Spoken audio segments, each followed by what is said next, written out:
Ja, hej Annie. Mig og Kale, vi skal lige vise, hvordan I finder den her opgave, I skal lave. Den opgave, som vi skal skrive til som 3. R skal rette.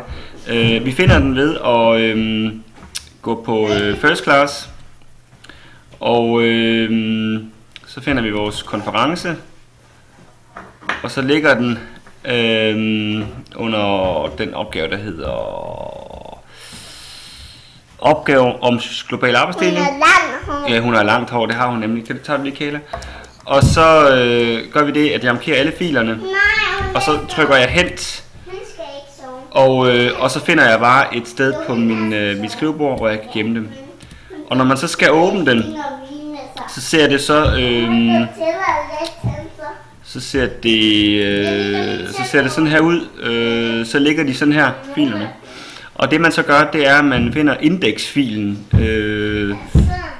og den ligger så som en Chrome-fil her, fordi at Chrome er min,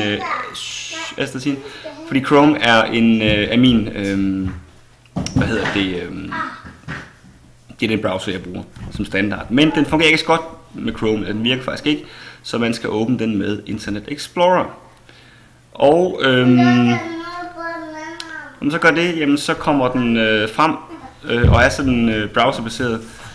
Og det er faktisk ret nemt, og det I skal lave i den her omgang, det er jo fællesdelen, som ligger her, og delopgave C. Så det er sådan, I finder den. Jeg håber, at det kommer til at blive samme måde til misprøven.